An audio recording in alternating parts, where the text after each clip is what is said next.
मित्रों, मोदी सरकार ने भागलपुर बिहार में अडानी समूह को मात्र 1 रुपए में 1020 एकड़ जमीन, बेशकीमती जमीन दे दी पावर प्रोजेक्ट के नाम पर। और उसमें 10 लाख से अधिक वृक्ष लगे हुए हैं। उन वृक्षों को भी काटा जाएगा। जब सरकार से पूछा गया यह जमीन आपने क्यों दी है, तो सरकार ने बताया इसमें पावर प्रोजेक्ट लगेगा। 1020 एकड़, एक अच्छा खासा नगर बस जाए उसमें। उनसे ये पूछा गया कि आपने 1 रुपए में क्यों दी जमीन, तो उन्होंने कहा कि इसमें अडानी जी पावर प्रोजेक्ट लगाएंगे, इसमें वो 21,000 करोड़ रुपए इन्वेस्ट करेंगे और ये बंजर जमीन है। जबकि स्पष्ट रूप से वह जमीन हरी भरी है और उसमें 10 लाख से अधिक वृक्ष हैं, जिसमें आम, सागौन, लीची इत्यादि अच्छे खासे वृक्ष हैं। उन वृक्षों की कीमत ही 21,000 करोड़ से अधिक होगी और वही 5 साल बाद अडानी बिजली देना शुरू करेंगे, पावर प्रोजेक्ट का शुभारंभ करेंगे। बिहार में 5 पावर प्रोजेक्ट पहले से अच्छे से चल रहे हैं, जिसमें बक्सर का पावर प्रोजेक्ट है, बाढ़ का पावर प्रोजेक्ट है, कांठ का पावर प्रोजेक्ट है, इसके अलावा बरौनी का पावर प्रोजेक्ट है। इस प्रकार से करहलगांव का पावर प्रोजेक्ट है। यहाँ पे बिजली उत्पादित हो रही है। यदि आपको पावर प्लांट लगाना था बिजली के उत्पादन के लिए, तो यही जो 5 पावर प्रोजेक्ट पहले से चल रहे थे, इनकी क्षमता बढ़ा करके, इनमें काम करके, इनमें उत्पादन क्षमता बढ़ा करके बिजली का उत्पादन बढ़ाया जा सकता था। इसके लिए आपको 1020 एकड़ का जंगल कटवाने की आवश्यकता बिल्कुल नहीं थी और इस प्रकार के देश के संसाधनों को बर्बाद करने की आवश्यकता बिल्कुल नहीं थी।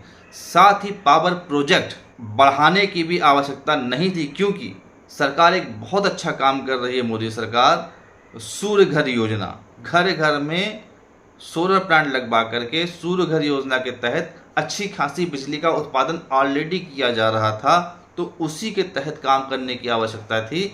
अलग से नए नए पावर प्रोजेक्ट की आवश्यकता ही नहीं थी। और सबसे बड़ी बात, ये 1020 एकड़ का पावर प्रोजेक्ट को बंजर भूमि बताया गया है, जबकि वो हरी भरी है, जंगल है, 10 लाख से अधिक वहाँ पे वृक्ष हैं।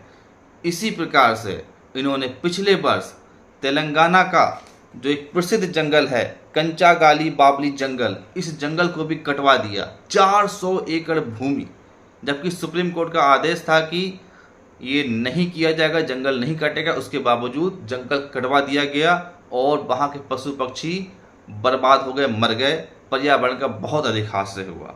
उससे 1 साल पहले 2023 में हर्षदेव जंगल छत्तीसगढ़ में, वो भी 400 एकड़ का था, उसको भी तहस नहस पूरी तरह से उसको समाप्त कर दिया, बर्बाद कर दिया। वो भी अडानी समूह को ही दिया गया।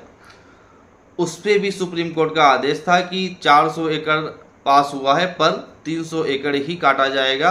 100 एकड़ हरा भरा जंगल सुरक्षित वन जीव जंतुओं के लिए कम से कम छोड़ा जाए, पर नहीं छोड़ा गया। पूरा का पूरा 400 एकड़ समाप्त कर दिया गया। बहुत बड़े बड़े आंदोलन हर्षदेव जंगल को बचाने के लिए वहाँ के आदिवासियों ने किए।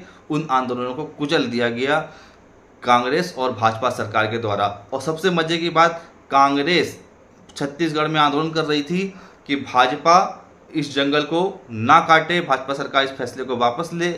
और भाजपा सरकार के लोग भी झारखंड में आंदोलन कर रहे थे कि कांग्रेस, क्योंकि कांग्रेस विधानसभा में शासन कर रही थी छत्तीसगढ़ में, तो भाजपा कांग्रेस के खिलाफ प्रदर्शन कर रही थी कि कांग्रेस जंगल कटवा रही है। तो किस प्रकार से देश की जनता को कांग्रेस और भाजपा के नेताओं ने बिल्कुल स्पष्ट तौर पे मूर्ख बनाया और भ्रष्टाचार की मलाई चाटी। जबकि किसी भी जंगल को काटे जाने पर केंद्र सरकार और राज्य सरकार दोनों की अनुमति होना आवश्यक है, वरना किसी एक की अनुमति से जंगल नहीं काटे जा सकते हैं। इसी प्रकार से 2022 में मुंबई में गोरेगांव का जंगल जो 1300 एकड़ में फैला हुआ था, उस जंगल का एक बहुत बड़ा हिस्सा इस निर्दयी नालायक सरकार ने कटवा दिया, समाप्त कर दिया मेट्रो प्रोजेक्ट के नाम पर। जबकि इसमें भी सुप्रीम कोर्ट का आदेश था कि एक भी वृक्ष नहीं काटा जाएगा, पर सरकार ने सुप्रीम कोर्ट के आदेश की अवहेलना करते हुए जंगल को साफ करवाया। बहुत विरोध हुआ, पर निष्ठुर और निकम्मी सरकार, निकम्मे नेता नहीं माने और पर्यावरण को इसी प्रकार से तबाह और बर्बाद करते जा रहे हैं। पता नहीं कौन से जन्म की दुश्मनी मोदी जी इस देश के साथ में निकाल रहे हैं, इस देश के नागरिकों के साथ में निकाल रहे हैं। जंगल को समाप्त करने से ये देश समाप्त हो जाएगा, जिंदगी समाप्त हो जाएगी, तबाही हो जाएगी। पर इससे मोदी जी को कोई मतलब नहीं है। उनका काम है केवल अपने दोस्तों को फ़ायदा पहुंचाना और देश के पर्यावरण को बिल्कुल बर्बाद कर देना।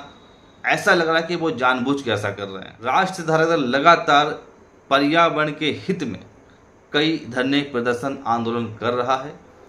इसलिए आप सभी लोग राष्ट्रीय धारक दल से जुड़ें और पर्यावरण और जंगलों को बचाने के लिए आप मुझसे डायरेक्ट बात कर सकते हैं और नई नीतियां, रणनीतियां बना करके हम किस प्रकार इस देश को सुरक्षित बनाएंगे, इसके लिए हम सब योजनाएं बना सकते हैं। बहुत बहुत धन्यवाद। नमस्कार।